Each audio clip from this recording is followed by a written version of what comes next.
Hello everyone, welcome to my channel. So guys, आज मैं आपको इनऑर्गेनिक केमिस्ट्री का इलेक्ट्रॉन ट्रांसफर रिएक्शन का जो टॉपिक है इस कंप्लीट करेंगे। मोस्ट टाइम टॉपिक है गाइस, हमेशा एग्जाम में आते रहते हैं, तो इसको आपको अच्छे से कंप्लीट करके जाना है। तो सबसे पहले हम यहाँ पर मैं आपको क्वेश्चन आपको बता देती हूँ कि किस तरह से आता है। ठीक है, तो आपको क्वेश्चन आएगा, what are the electron transfer reaction, how many types there are, give their mechanism. ठीक है, तो आपको यहाँ पर मैकेनिज्म भी समझाना है इसका। ठीक है, इसके टाइप्स भी समझाने हैं और ये रिएक्शन होती क्या है आपको इसके बारे में भी डेफिनेशन वगैरह देना है। ठीक है, तो अगर चैनल पर नए हैं तो प्लीज़ चैनल को सब्सक्राइब कर दीजिएगा। और एमएससी केमिस्ट्री और सेमेस्टर के नोट्स परचेस करने के लिए आप मुझे व्हाट्सएप पे मैसेज कर सकते हैं, डिस्क्रिप्शन पे व्हाट्सएप नंबर शेयर कर दूंगी। तो चलिए देखते हैं कि इलेक्ट्रॉन ट्रांसफर रिएक्शन होता क्या है।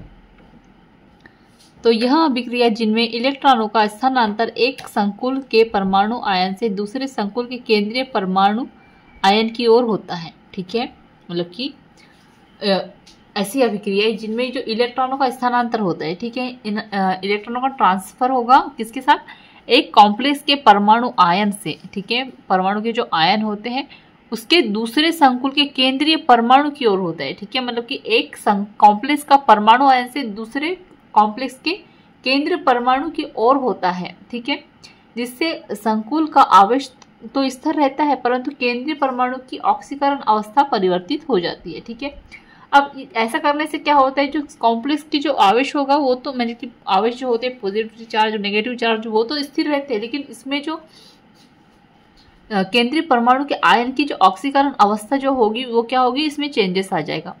तो इस प्रकार की अभिक्रियाएं संकुलों में अधिकतर पाई जाती है। जैसे इलेक्ट्रॉनों को ट्रांसफर होने के कारण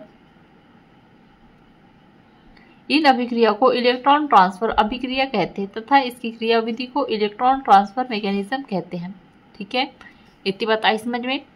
अब यहाँ पे क्या है, electron plus RN. Electron transfer reaction दो प्रकार की होती है।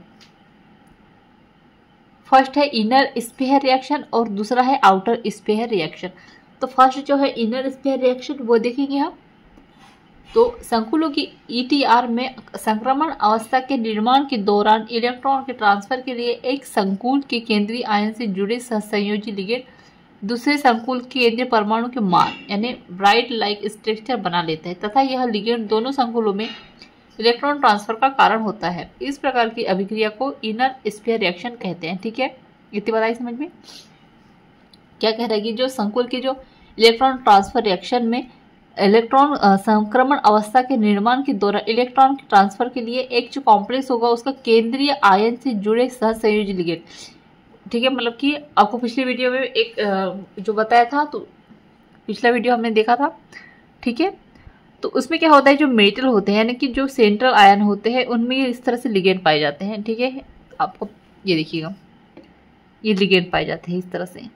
तो इसमें क्या कह रहा है कि एक कॉम्प्लेक्स के केंद्रीय आयन, ये केंद्रीय आयन से जो जुड़े लिगेंड जो होते हैं, लिगेंड एक किसी दूसरे संकुल के केंद्रीय परमाणु आयन के मान ब्राइट लाइक स्ट्रक्चर बना लेता है। ठीक है, तथा यह लिगेंड दोनों संकुलों में इलेक्ट्रॉन ट्रांसफर का कार्य करते हैं। ठीक है, इनमें क्या होता है, इसके जो इलेक्ट्रॉन होते हैं वो दूसरे कॉम्प्लेक्स में चले जाते हैं। ठीक है, इसलिए इसको क्या कहते हैं, इलेक्ट्रॉन ट्रांसफर रिएक्शन कहते हैं। तो ये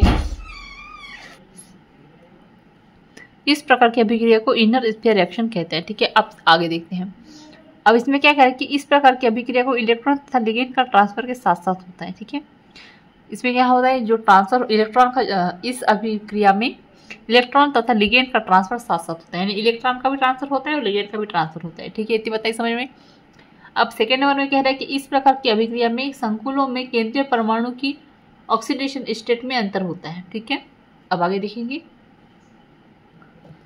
अब थर्ड नंबर में कह रहा है कि एक लिगेंड में दो मेटल के मध्य ब्राइट संरचना में बंद रहता है, यह मध्यवर्ती या ट्रांजिशन स्टेट कहलाती है।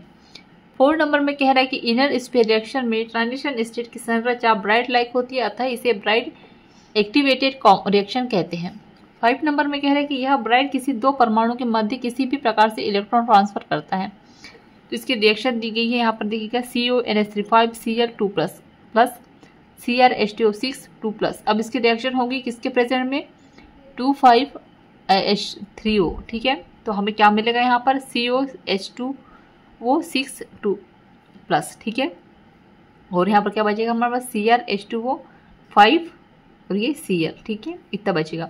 अब इसका मैकेनिज्म देखेंगे यहाँ पर, तो हमारे पास क्या है, CrCH2O6 है, 2+ है, और इसकी रिएक्शन होगी H2O में, तो हमें क्या मिलेगा यहाँ पर CrH2O5 मिलेगा और यहाँ H2O प्राप्त होगा, ठीक है। अब यहाँ पर देखेंगे CONH3 है हमारे पास, 5 है, Cl है, प्लस CrH2O5 स्लो यानी RDS में होगा रिएक्शन, तो हमें क्या प्राप्त होगा यहाँ पर NH3 5CO2+ और CrH2S3+, यहाँ 2+ में होगा, ये 3+ में होगा, और इनके बीच में जब H2O की मदद से रिएक्शन होगी तो क्या मिलेगा हमें, CrNH3 सॉरी CO, ये CO है, CONH3 5H2O प्लस CrH2O5Cl हमें यहाँ पर प्राप्त हो जाएगा, ठीक है।